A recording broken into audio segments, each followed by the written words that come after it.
Good day, everyone. Welcome to my channel.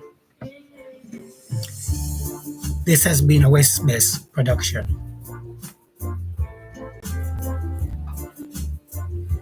This is a straight talk for a new Caribbean. Today, we're going to be focused on Jamaica.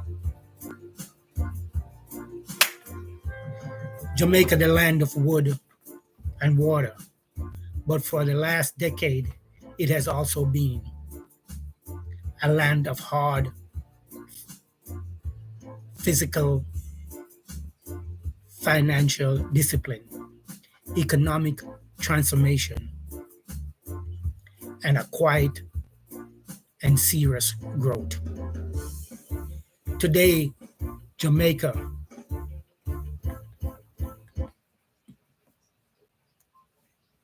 we're diving into Jamaica economic journey from 2015 to 2025. How this small island took on a big debt, tackled the IMF, reform, survive COVID, and came out on the other side more stable, more resilient, and more determined than ever. Where do we start? 2023 to 2025. Let's rewind. In 2023, Jamaica was on the edge of a debt default. Debt level had hit a stagnant 145% of its GDP. Investors had lost confidence. The government couldn't borrow money on the open market. So what did Jamaica did? They bite the bullet. The government entered into a tough IMF deal. And for the next several years, the country lived on the strict primary surplus target, austerity, and deep reform. Between 2023 and 2019, Jamaica ran on a large physical surplus in the world. It ran the largest physical surplus in the world, averaging 7% of its GPD annually. What changes? 2025 to 2020. Now where things get impressive. Despite a change in government in 2016, the new administration didn't reverse course. They stayed the path. Both the PNP and the JLP stuck to the economic reform plan. This bypassing u- unity was rare in Jamaica, but it was crucial to make this work. Jamaica created something very unique: the Economic Program Oversight Committee. It brought together businesses, leaders, union, civil society, and government to monitor and enforce the reform path. The debt fell from 145% to about 94%. Unemployment dropped to a record 7.2%. Tourism reached record numbers. And then Jamaica exit the IMF schedule program. But That wasn't all. In 2020, COVID hit. Tourism fell very hard. Jamaica lost over $3 billion in visitors' revenue in just 1 year. The GDP contracted by about 10%. The gain of the last 5 years were under threat. Because of the early reforms, it didn't collapse. The government rolled out cash transfers, stability, and the exchange rate,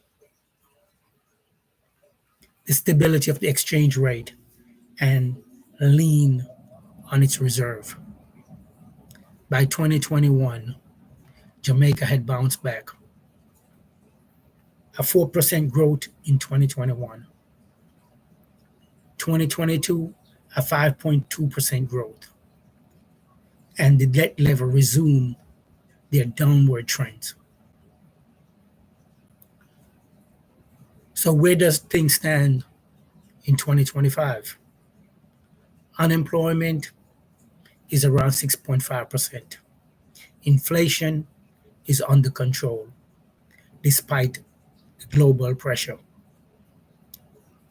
And the country is projected to have a growth rate above 1.7% this year. The Jamaica Stock Exchange continues to attract global attention for its returns and transparency. But challenges remain. The wages are low, productivity is sluggish, corruption and crime still hold back investments in key areas. Yes, Jamaica has a problem with corruption and crime. That's a major hurdle for investors home and abroad. And we also have the climate shock, that ever present danger for agriculture infrastructure. But let's keep it real. Jamaica didn't do this with foreign aid or foreign survivors. It, it was Jamaicans who sacrificed teachers, nurse, civil society, and ordinary workers while the government held the line. Yes, this is one of the most impressive financial, physical stories in the developing world. But it's also a warning. The hard work can be undermined or undone quickly. A short-term politics override long-term planning. Jamaica now has a chance to turn its physical discipline into real exclusive growth with more support from small businesses, agriculture, manufacturing, and export diver, diversification. Diversification. My closing argument: Jamaica path over the last decade is a lesson for the rest of the Caribbean, Africa, and the broader developing world. Discipline matters, institutions matters, and vision matters. But one But none of it would work without the trust of the people. And that's what the Jamaican people showed over the last 10 years. My name is Neville Philpotts, and you're listening to the West Best Media. Subscribe, share, and stay informed because we're building more than wealth. We're building sovereignty. Yes, my friend, Jamaica is on a path for higher gold. We as Jamaicans at home and abroad need to support our country, our government, and our people. But just don't support blindly. If there's problem, we must call it out boldly.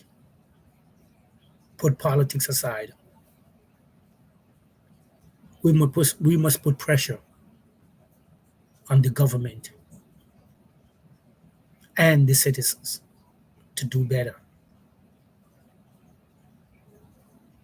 Crime and corruption is our major problem.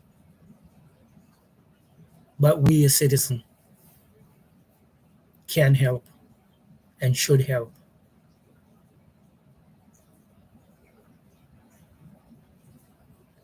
Again, if you like what I'm saying, please help me build this channel. Please like, share, and subscribe. One love, peace, my brothers and sisters.